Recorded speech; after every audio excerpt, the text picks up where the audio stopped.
es neko tā dikti negribētu mainīt, izņemot to, kas varētu, ātrāk saņemties. Tu spēlē to, ko tu gribi, vai tu spēlē, ko tu redzi, ko gribi? Zini, ir arī tādas reizes, kad liekas, baigi labi viss gāja, un tad viss beidzās, un vienkārši viss pagriežās un iet projām, un liekas, kas notiek. Kad tu brīžiem esi tāds eidžisma upuris Latvijā. Kāpēc neizvēlās vienalga ko, bet izvēlās tieši mani. Un tas ir tas, par ko tu runā. Smags darbs ir visa pamats. Šis ir mans laiks. Tev tas savs materiāls ir jāpārdod, un to tu vari, manuprāt, izdarīt tikai caur tādu patiesu ticēšanu tam, ko tu dari. Es tieši laikam gribu sākt ar to tavu mirkli dzīvē vai tādu pagriezienu punktu. Laist laiku zudumā nav pareizi.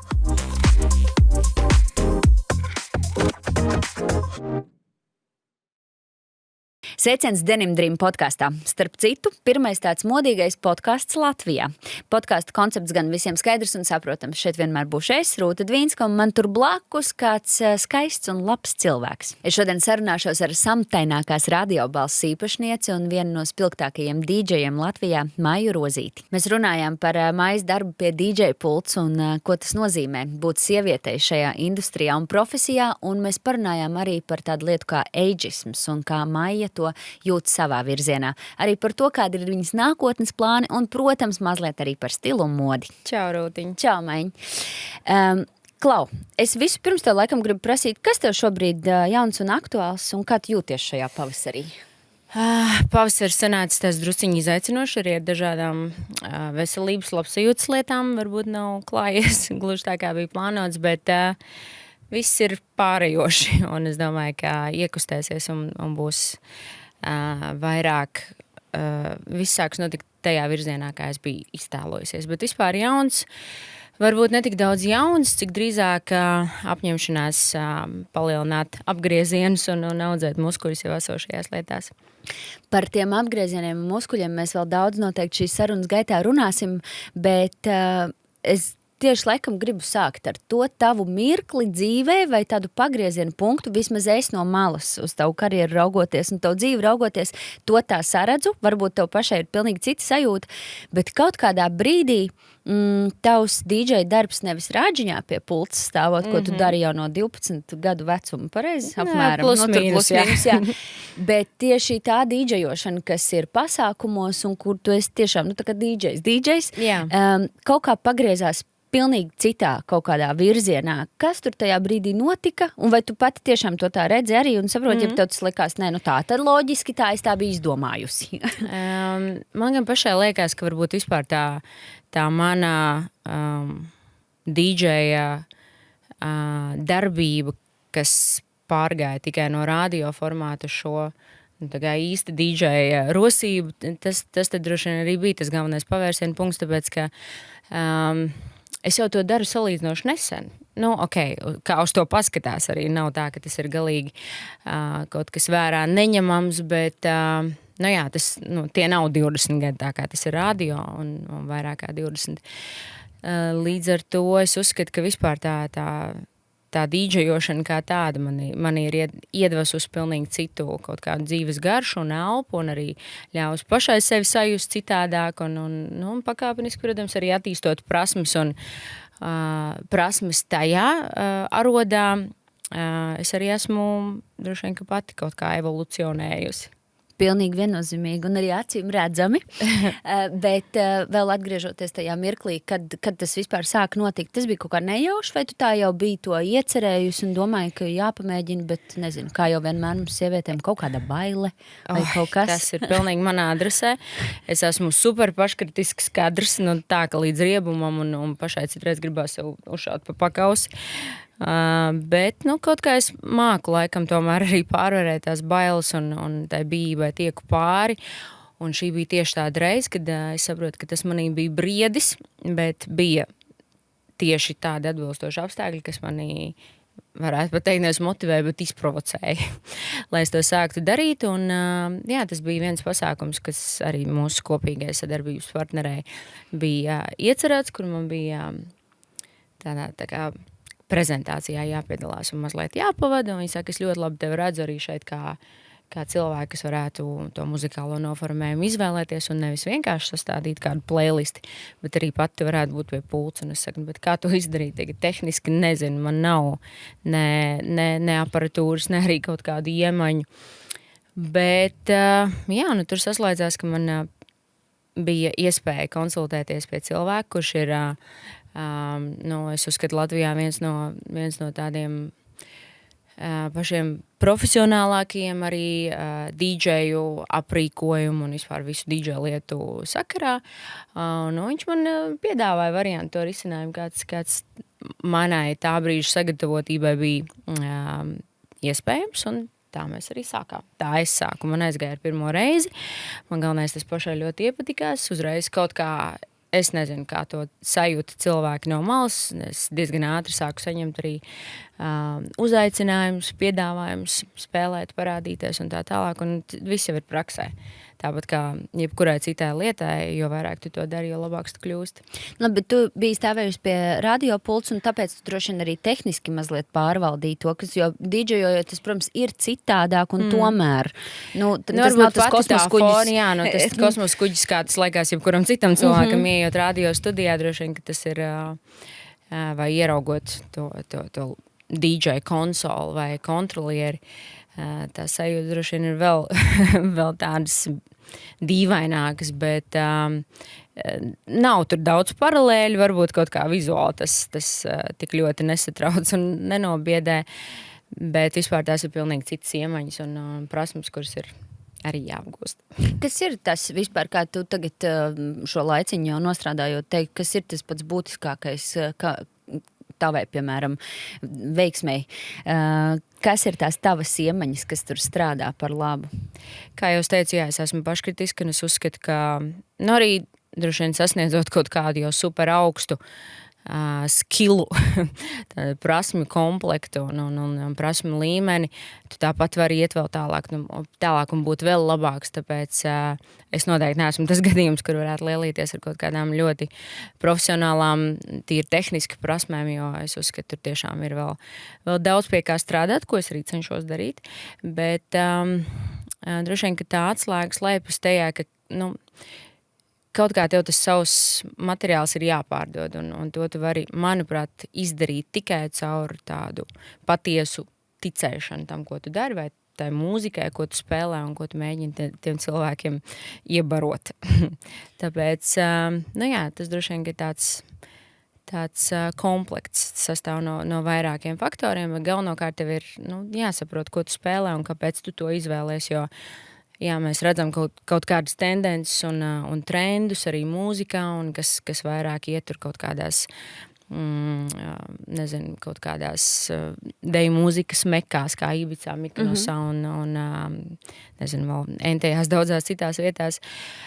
Bet tai pašā laikā konkurence ir tik milzīga, ka nepietiek tikai ar to, ka tu seko kaut kādiem priekšrakstiem, tur vienmēr nospēlē lomu tieši kaut kāda tā personība, kaut kāda harizma, kaut kāds šarms un tā tava sajūta, ka tu esi atnācis un orientējies tajā mūzikā, ko tu spēlē, nevis vienkārši kaut ko atstrādā.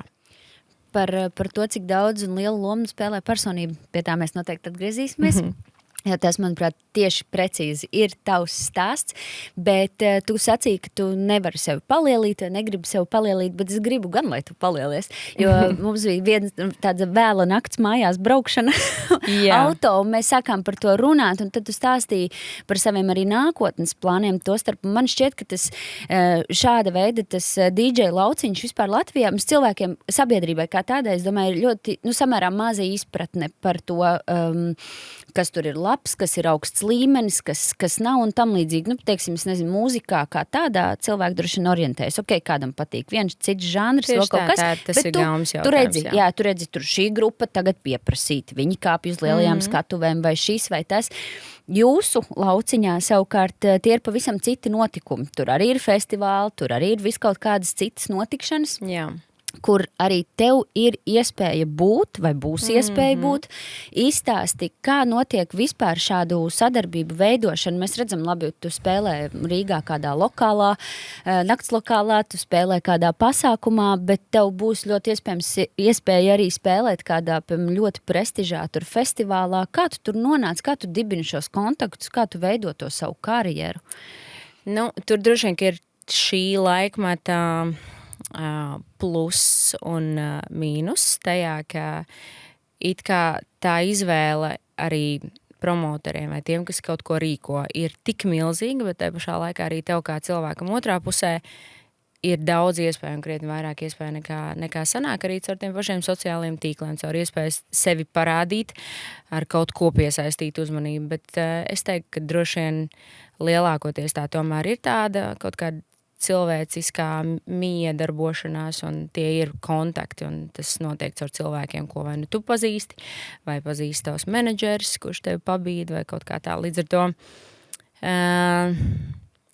es pagaidām negribu saukt nekādus konkrētus piemērus, un tās vairāk arī ir tādas iestrādes un kaut kādi plāni un sapņi droši vien arī, bet es domāju, ka ļoti daudz, kas ir izdarāms mūsdienās. Bet arī jārok ir jādara. Ne, nu skaidrs, bez darba. Nav bez darba, ka vienkārši tev kāds atsūtīs uzaicinājumu spēlēt lielā Nu jā, jo es neesmu saņēmusi.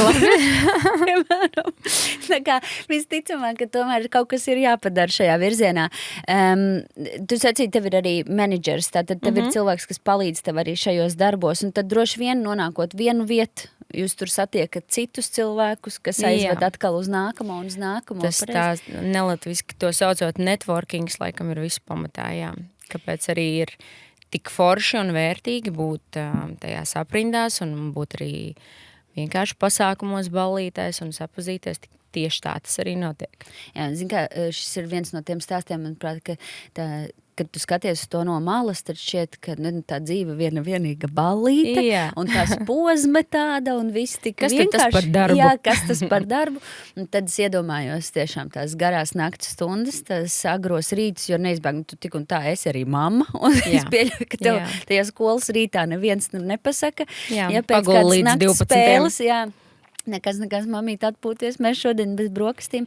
Tā kā, es domāju, ka tas tiešām paģēra arī, visai daudz darbiņa, tas skaidrs.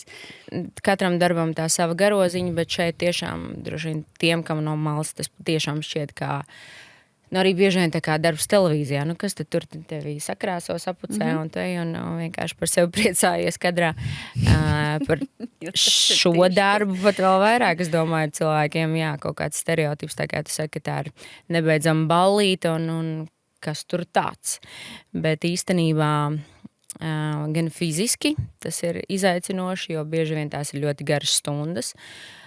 Klubā spēlējot lielākoties, protams, tas tā nenotiek, jo tur ir mazliet cits formāts, bet tas, uz ko gribot, negribot, mēs šeit Latvijā arī daudzi manā aroda kolēģi izējam ir korporatīvie pasākumi, privātie pasākumi, kur gan tās mēdz būt dažkārt 8 un 10 stundas uz kājām un non-stopā tu esi tajā savā stacijā un tev ir jābūt atbildīgam par visā pasākumu gaisotni, par visu, kas tiek kurā brīdī muzikāli pielāgots tam, kas notiek pasākumā. Ļoti jājūt cilvēki, ļoti jājūt savā auditorija, publika. Tas jau arī ir kaut kādā ziņā pat tāds talants saredzēt un sajust. Pareizi nevis spēlēt to, ko tu gribi. Nē, tas ir vispār viss pamatā. Tu spēlē to, ko tu gribi, vai tu spēlē to, ko tu redzi, ko gribi? Zini, tur īstenībā ir tāda neviennozīmīga tā formula, tāpēc, ka tev ir arī droši vien, ka mazliet jāuzņemas tā misija cilvēks arī mazliet virzīt un izglītot. Bet līdz kaut kādam zināmam līmenim, līdz kaut kādai zināmai pakāpei. Jo galvenokārt tomēr tev ir jāvadās pēc tā, kas notiek pasākumā, kas tas ir par formātu, kas iet tiem cilvēkiem, kas ir tieši tajā vakarā sapulcējušies, jo to tu var redzēt tikai pēc reakcijas. Jo bieži vien mēdz būt it kā pēc būtības līdzīga tipa pasākuma, bet vai arī pat viena un tā pati vieta, arī tas pats klubs, piemēram, kur sestdiena kā sestdiena, viņām jābūt vairāk vai mazāk visām vienādām, bet tāpat atnāk cita auditorija un atkal ir kaut kas pilnīgi cits. Tā ir jābūt gatavam, arī jāsaprot, ka nevienmēr tu veiksmīgi uztaustīs vai nevienmēr tas notiks tā ļoti ātri. Tas ir darbs, kas ir bez tādas kaut kādas garantijas, ka tev būs tikai tāds vai tāds iznākums, kas to padara droši vien interesantāk, bet tajā pašā laikā arī ir izaicinoši. Kas ir tavs DJ, tas laimes mirklis? Zini, ka tā kā apmet vēderā uz riņķi tajā brīdī, ka viss lec kājās un spēlējot. Tagad skudriņš uznāca precīzi, jā. Tad, kad strādā tas, ko tu uzliec, un ka tu saproti, ka tu esi pareizi uztaustījis to cilvēku sajūtu un to viņu noskaņojumu, jo tas ir lielākais gandarījums. Un tad pat arī tās 10 un dažbrīd pat vēl vairāk stundas tu nejūti, un tu pēc tam varbūt tās kājas gribi nokabināt un pakārt uz āķīši, jā. Bet tajā brīdī to tu nejūti, un tāpēc es bieži vien saku, ka krietni nogurdinošāks un arī fiziski liekas vēl grūtāks un izaicinošāks tas darbs, tad, kad tu varbūt pat nav paredzēts tādā pasākumā, ka kāds dejo un tu vienkārši tur fonā it kā kaut ko darbojies. Tas ir grūtāk, jo tomēr šī cilvēciskā enerģijas apmaiņa ir, es domāju, ka ļoti, ļoti, ļoti svarīga. Jā, tas tā kā katram māksliniekam ir jājūt, kaut kam ir jāiet pāri tai skatuves malai skatītāju virzienā un kaut kam ir jānāk atpakaļ. Pēc DJ setiem droši vien retāk plaudē, bet tā ir tāda forša enerģija, piemēram, ko es zinu, kā dejojot skatuves, ko tu saņem, tie ir aplausi. Bet, dejojot uz skatuves, esot droši vien, ka tas ir arī tāds etiķetes jautājums, jo tomēr, protams, to pieprasa. Jā, to it kā pieprasa šis žanrs. Manā darbā, tas nav obligāti. Protams, ir arī tādas reizes, kad liekas baigi labi viss gāja, un tad viss beidzās, un vienkārši viss pagriežās un iet projām. Man liekas, kas notiek? Tātad aiziet sabučot māju nākamreiz. Es priecājos, man patīk tomēr, man patīk novērtējums, nenoliekšu, un ir tomēr svarīgi sajust, ka tu esi izdarījis tā, kā pieklājas. Ir kaut kādas tās vietas vai reizes, kuras tās ir tās, kuras tu atzīmēs, ierakstīs, šis bija, šo es atstāju savā atmiņu kladītē. Jā, protams, tāda ir īstenībā ļoti daudz, jo, ja tā paskaita, wow, daudz ir bijis to spēlēšanu un tik dažādas, un daudz ir forši tiešām mirkļi bijis, un daudz ir tādu, ka tu brauc mājās un liekas, principā varētu arī neņemt samaksu par šo, jo ir bijis ļoti piepildoši. Tad atgriežamies, es domāju, mēs par didžejošanu diezgan daudz, bet tas viss caurvīs mūsu sarunu, jo tā esi tu, bet par to, ko tu sacīji. Kā tu sevi vari šajā šodienā vispār nopārdot un kā tu to savu tēlu var izveidot tādu, lai tieši tu esi tas, kuru uzaicina uz kādu pasākumu vai festivālu. Tostarp tas ir vizuālais tēls pavisam noteikti. Vismaz tavā gadījumā to es tā redzu. Un tad es atkal iedomājos par mūsu kaut kādiem latviešu dīdžejiem, džekiem, mūsu kolēģiem, piemēram, es godvārds domāju, ka Egoniņš nestāv pie spoguļa tur pirms iešanas spēlēt un ārkārtīgi daudz nedomā, ko viņš tur saģērbs. Un te mēs parunāsim arī par to sieviešu vīriešu lietu. Varbūt un tādām atšķirībām šajā pasaulē arī to starp, es domāju, didžeju pasaulē, bet tu par to domā, un to es redzu, un to es domāju, ka visi redz. Tu veido savu tēlu arī vizuāli ļoti spilgtu. Tas nāk kaut kā tāpēc, ka citādi vispār nebūtu iespējams, vai tā ir tava vēlme? Tā ir man droši vien tāda pašizpausme, kas nāk dabiski arī paralēli tai manai pašizaugsmai, tai manai evolūcijai, ko es pieminēju ne tikai profesionāli, bet arī vienkārši kā cilvēkam, kā sievietei. Un, protams, kaut kādos konkrētos pasākumos arī domāju tur gan par dreskodu, gan kaut vai krāsu gammu vai kaut kā tā, bet kopumā es nedaru to speciāli, lai radītu kaut kādu tur wow iespaidu, vai kā es vienkārši ģērbjos tā, kā man liekas, kā man būtu ērti un kā man pašai patīk sevi redzēt un sajust. Tā kā, un arī ikdienā es tieši tāpat varu uzcirsties, un es varu arī atnākt oversize drēbēs, kas ir lielākoties gan man ikdienas izvēle.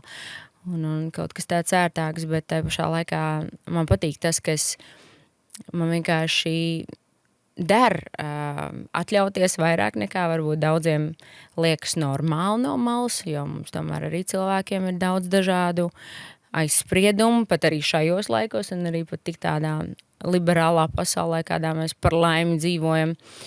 Jā, tā ka ir es nesaku, ka tas, kā es izprotu to, ka tas viss uzrunātu vai ka viss man piekristu. Jā, vai ka tas ir vienīgais pareizais, kā būt. Tas ir tavs pareizais. Tā ir mana izvēle, un es tā kā nemēģinu arī nekāda akceptu saņemt, ne arī kādu pārliecināt. Man liekas, ka tur arī ir tā burvība, kā mēs varam tomēr izvēlēties. Tajā pašā brīdī cilvēki, kuri tev nepiekrīt, nereti dara tev to zinām. Man liekas, tieši tā kategorija cilvēki arī uzskata to par savu tādu obligātu pienākumu un uzdevumu izteikties.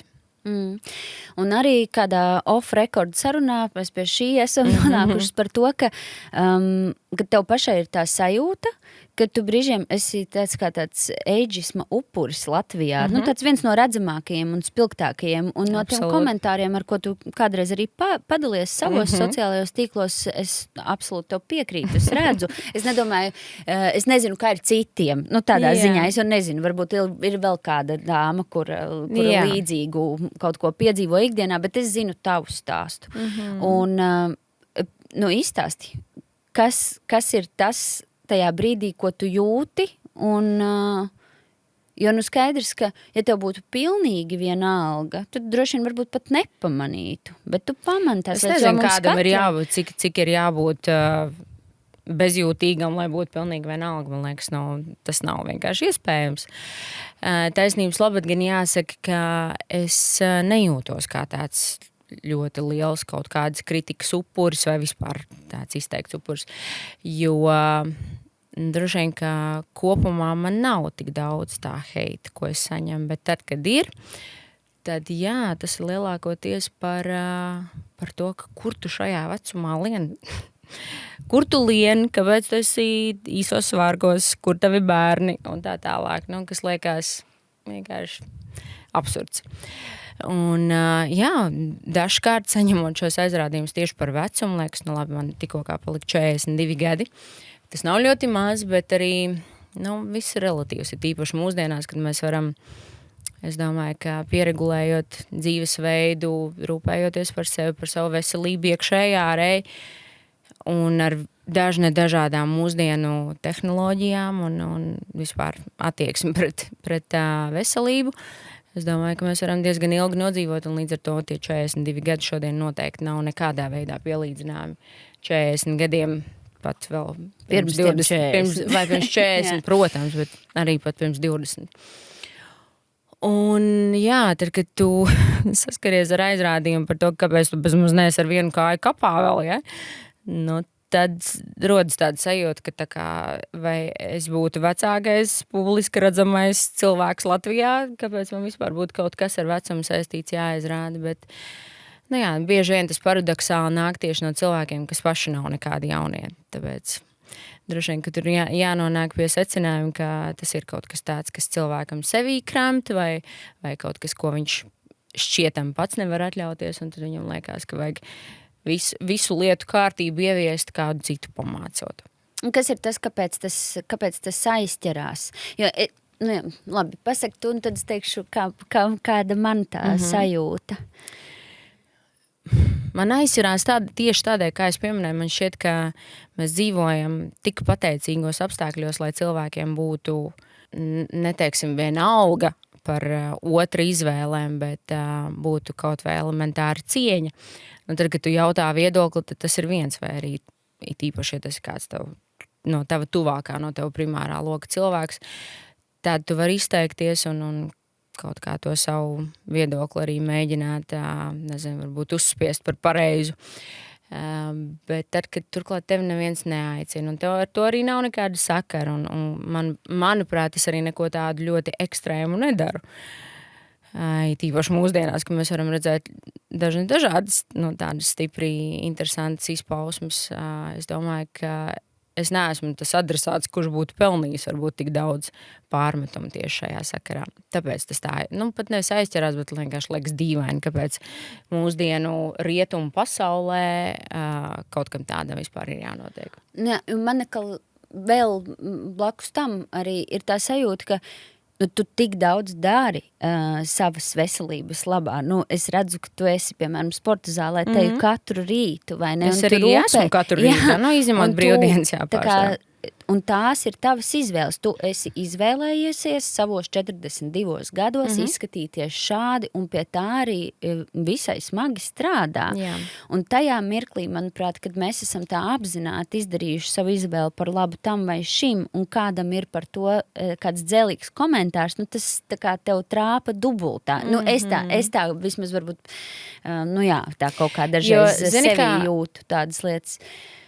Tas, ko cilvēki arī mēģina tā kā pasniegt kā argumentu, kāpēc viņiem ir kaut kādi iebildumi šajā gadījumā pret mani tieši un to, kā es ģērbjos vai ko es atļaujos, ka tas nav vecumam atbilstoši, bet man liekas, kas ir vispār vecumam atbilstoši. Es saskatu lietas tā, ka varbūt kaut kas pasākumam atbilstoši vai neatbilstoši, ķermeņa aprisēm atbilstoši vai neatbilstoši, kas tev vispār piestāv vai kā tu to spēj iznest, bet vecumam atbilstoši vai neatbilstoši, to es nepērku. Tieši tā. Vienkārši šo principu es nespēju pieņemt kā kaut kādu leģitīmu argumentu. Jā, tu kādu saki pasākumam vai, es nezinu, ieņemamajam amatam galā. Tieši tā, jā. Latvijas es tomēr neesmu. Prezidents, nē. jā, un tu esi šoubiznesā, man liekas, kā tad citādi. Jā, bet labi, mēs to atstājam viņiem apdomāt, lai un tā, bet citu starpā mēs te paskrējām garām vienam vēl tādam būtiskam, manuprāt, arī aspektam visā šajā stāstā.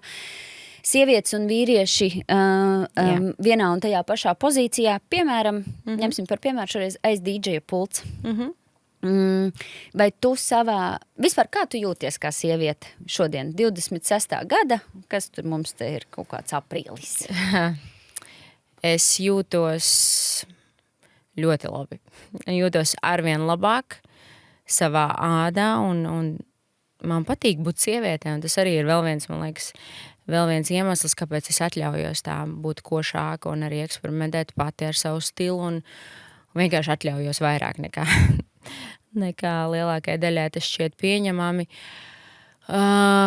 Es personīgi varbūt neizjūtu kaut kādas tādas, seksismu iezīmes darba vidē vai kā, bet kopumā, ir mums varbūt ne līdz galam vienādi apstākļi, jo vīrieši var droši vien, ka mazāk iespringt par daudzām lietām, bet te pašā laikā arī ir kaut kādi plusi arī man kā dīdžejam, tas tomēr vēl salīdzinoši eksotiski izskatās vismaz šeit Latvijā, jo varbūt nav sieviešu pārsvars, katrā ziņā, vai nav līdzīgas pozīcijas, vīrieši tomēr ir vēsturiski vairāk un joprojām ir vairāk, kas ar to nodarbojās, bet pasaulē gan tas ir arvien populārāk un, gan vienā, gan otrā, gan vienam, gan otram dzimumam arī pie DJ pults, es domāju, ir savas priekšrocības un savi kaut kādi arī mīnusi, zināmi.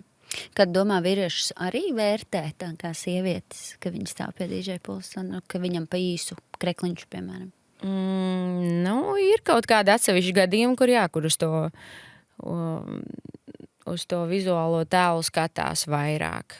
Ir pat daži tādi, kas arī ir pat globāli kritušies, teikt, tādā nežēlastībā, kas kļuvuši par tevi vai iedvesmu dažādām karikatūrām un visu kaut kam tam līdzīgam, bet kopumā, protams, tas nav tas pats, kas sievietei skatīties uz viņas apģērbu tēlu kopumā.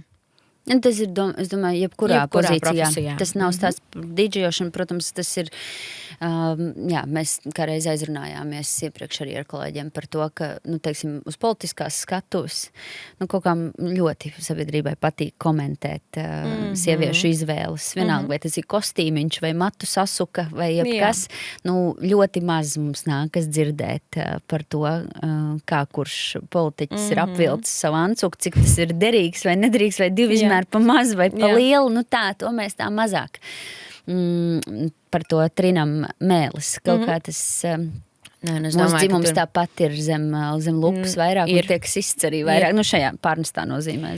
Un tas ir iedomājies pat mums dzīvojot it kā tik dzimumu līdztiesības ziņā arī pateicīgos apstākļos. Ja mēs paskatāmies uz pasauli kopumā, tad, manuprāt, sieviešu tiesības ir ļoti bēdīgā stāvoklī un situācijā. Tev vispār ir tāds kaut kāds arī mazais feminists? Jā, pilnīgi noteikti. Es nekaunos par to un noliekšu. Protams, ka es esmu.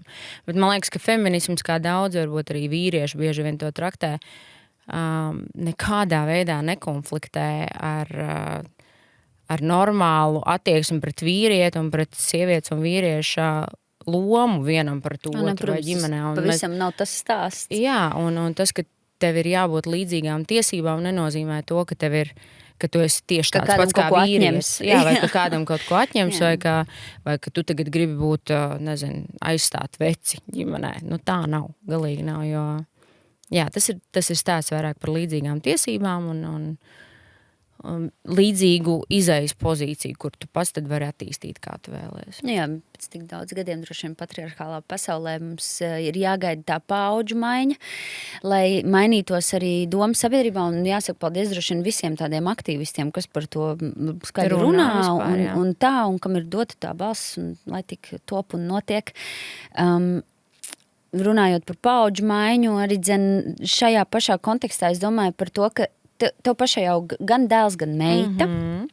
Un tu sacīji par to, ka tu esi šodien izbrīnīt, vēl aizvien mēs dzīvojam it kā tik atvērtā liberālā pasaulē, pieņemoša sabiedrība, un kas tik vēl ne, lai gan tā droši vien Latvijā vēl kaut kādās jomās noteikti ir utopija, un tomēr un tu redzi, kāda ir attieksme, piemēram, pret tevi un tavām izvēlēm kā sievieti, un tad ir tava meita, kur arī, es dažreiz vienkārši zinu, kā es domāju par to, ka es esmu devusi to dzīvību tiem nākamajiem mazajiem cilvēkiem, un viņas jau man it kā neprasīja, nelūdz, bet es viņām iedevu šo pasauli, kurā būtu reizēm forši, brīnišķīgi, visas iespējas un tā, un tad dažbrīd gan viss tā ģeopolitiskā situācija, gan arī viss šī aspekti liekas, kamdēļ es vispār šo viņām nodarīju.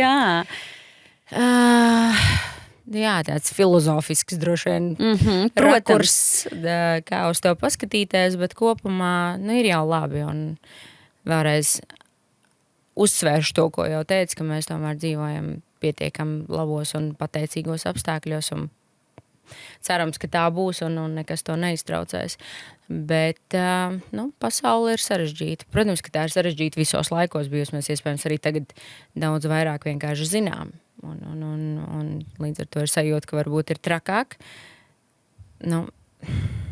Kaut kādā ziņā gan jau kā arī ir, bet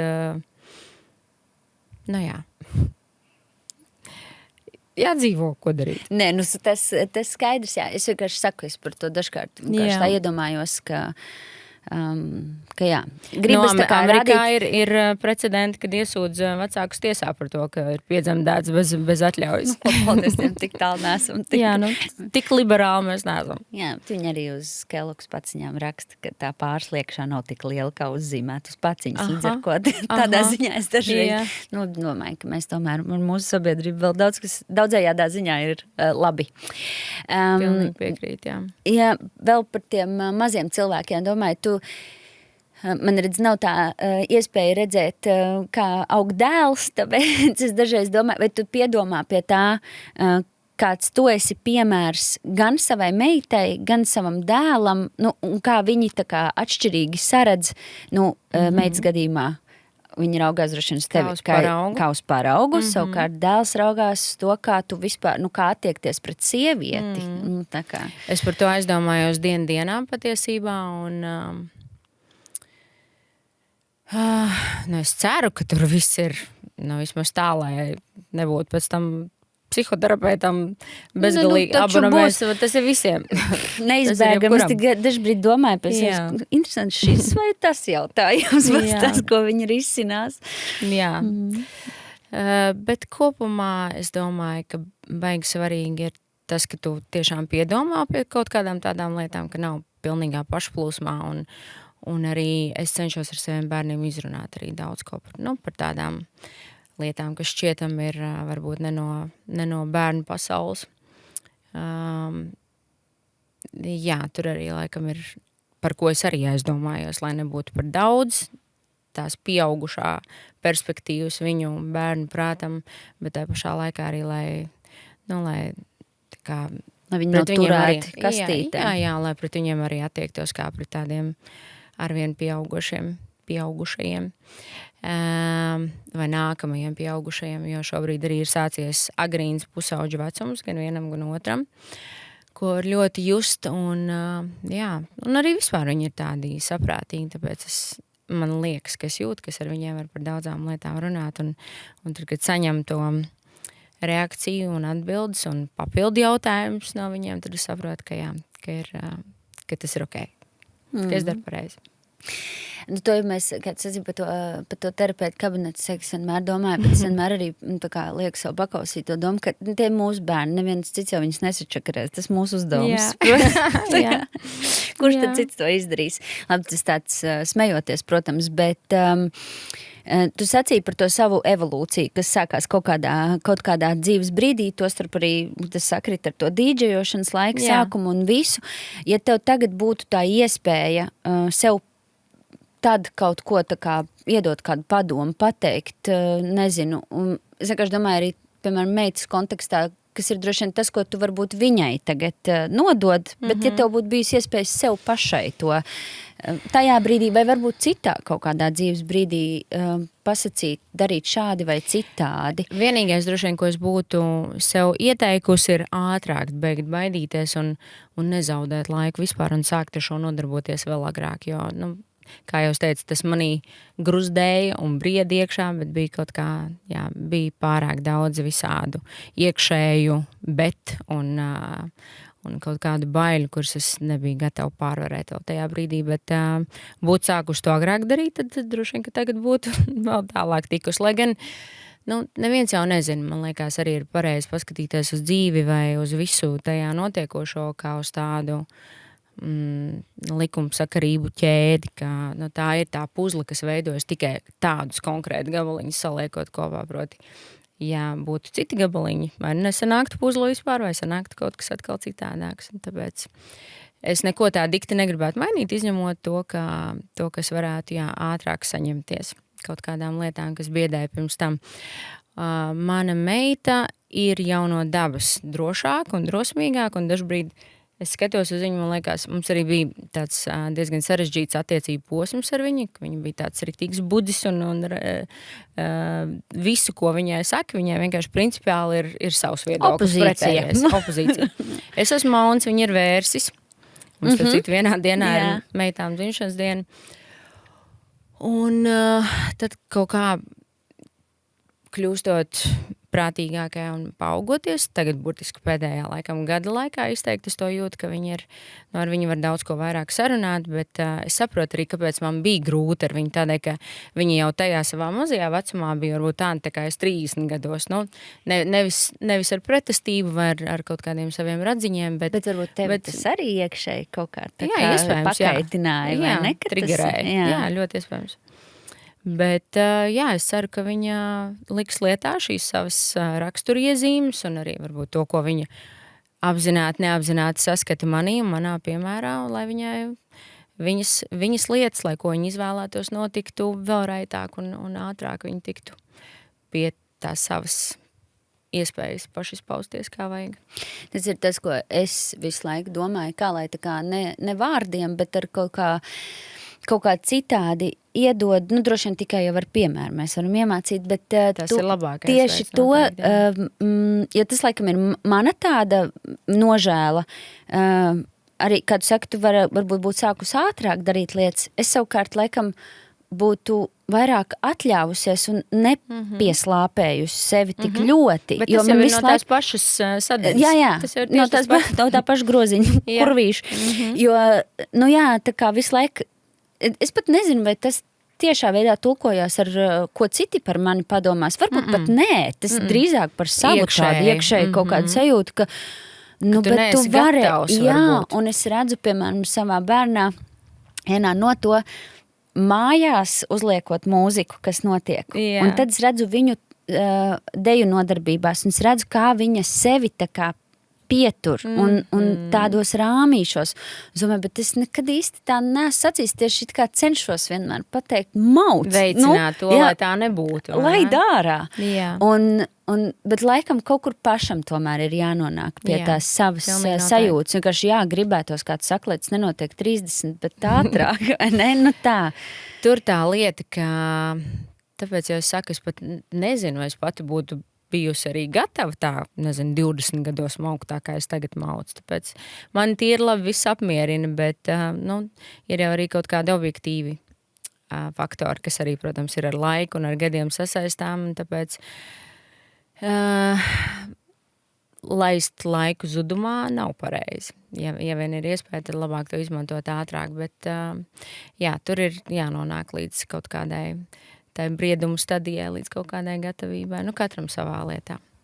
Katrs jau arī atšķirīgs. Tu katrā ziņā šajā ziņā viennozīmīgi esi brīnišķīga iedvesma un tā sajūta, ka tiešām viss var notikt, viss būs, viss forši un reku tev sēž pretim, labi, mums šķir tikai 5 gadi, bet tik un tā, tā kā skatoties uz tevi, man liekas, nē, viss būs kārtībā. Ja es močīšu tā kā māja, tad visam ir jābūt kārtībā. Tava tā evolūcija sākās vienlaikus arī ar to, ka tu nostājies pati uz tikai savām kājām. Nu, kaut kādā ziņā var teikt, jā, tas ir tāds laiks arī, kad jūsu ģimene, laulība, ģimene. Tas jau laulība tomēr izjuka pirms 2 gadiem, nevis pirms 8 vai cik, kad es sāku spēlēt. Es pat drīzāk sasaistītu to savu evolūciju ar laiku, kad piedzima bērni, jo attiecības tas ir kaut kas viens, un tur arī kaut kādas savas lietas notika paralēli, kā tās veidojās, un mūsu starpā vispār kādas tās bija, bet es kā cilvēks, kā sieviete, es domāju, ka piedzīvoju to savu galveno pavērsienu punktu vispār tajā savā attīstībā, kļūstot par mammu, jā, piedzimstot par mammu, tieši tā. Jo to es sajūtu ļoti spilgt un ļoti izteikti, kad man piedzima puika. Pirms jau 12 gadiem, es atceros to sajūtu, kad es braucu mājās no Stradiņām, un vienkārši viss likās pilnīgi citādāks. Es nevaru izskaidrot visas ielas, kuras pazīstu visu mūžu. Man izskatījās citādāk, un es jutos tiešām kā supervaronis. Tur ir arī tas, es atceros, ka Ilze Čuzula es sacīju, ka tad tev ir tā sajūta, vienalga, lai kā tu nospēlētu izrādi, piemēram, labi, protams, ka tev ir iemesls arī tagad censties daudz labāk vispār darīt lietas, ja, bet arī, lai kā būtu, tev ir, tur nav liktas visas kārtis tajā, uz visus tās vienas paplātītas, vai ne, jo tev, jebkurā gadījumā mājās ir kāds, kuram tu būsi vislabākais, un tas iedod tādu baigo pašpārliecības devu arī, jo ar mammas lomu nāk viss tur.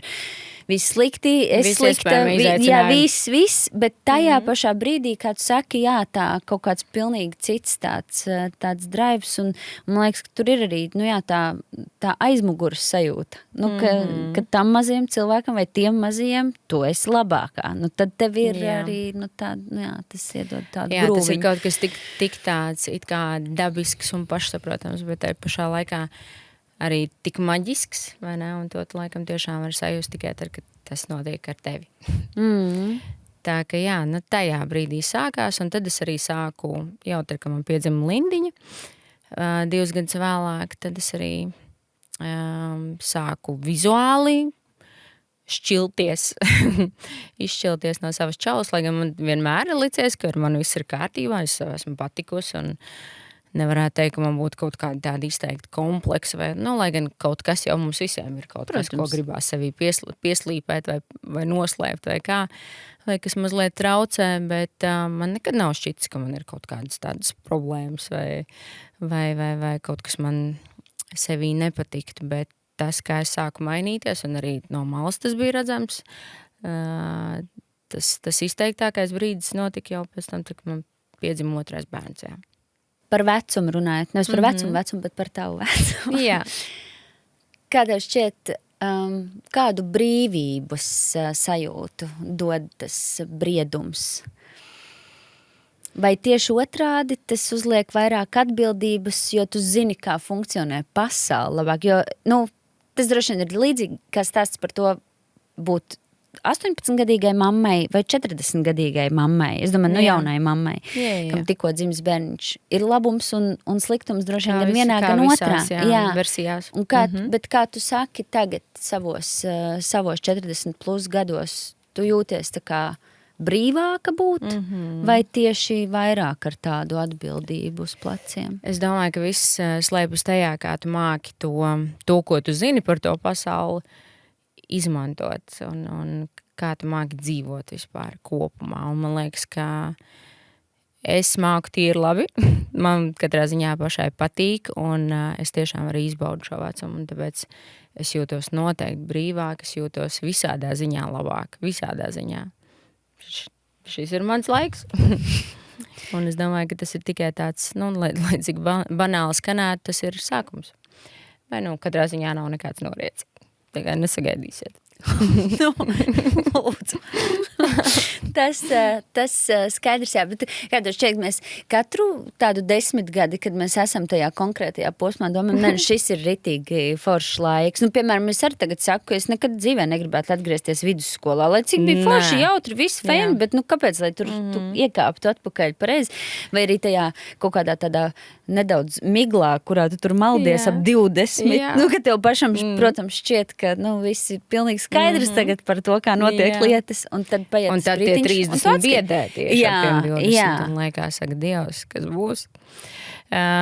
Droši vien, ka no 30 gadiem, kas arī ir tas laiks, kad man piedzima bērni, no tā laika, tad es esmu tā sākus priecāties par katru to tā posmā sasniegumu komplektu un sapratusi, ka tas nav viss, ka būs vēl labāk tikai.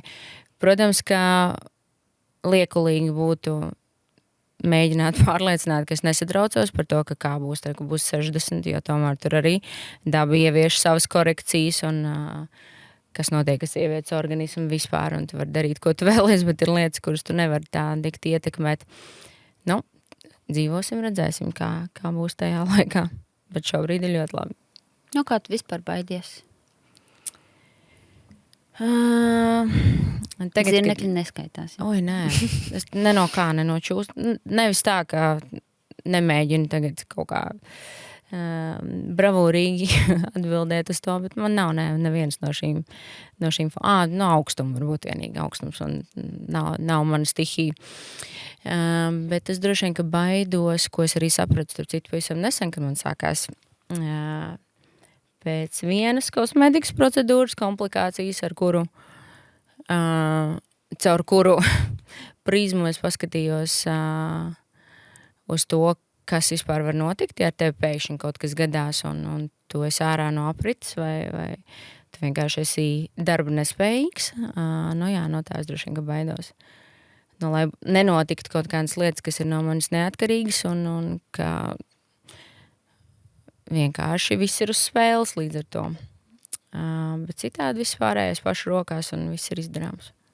Vienmēr sakot, lai galva strādā. Lai galva strādā un arī viss citas ķermeņa daļas vēlams. Tā, tagad skatos to citātu. Tomijs Hilfigers ir sacījis reiz, ka smags darbs ir visa pamats. Un es domāju, ka ja šo jautājumu vai šo citātu, ne jautājums, nav jautājums, tad viņam gadījumā tas ir vienkārši citāts, bet ja tu to sacītu 20 gados, tad es droši vien atbildētu, jā, nu, ka tagad ir jārukā un tikai ar darbu.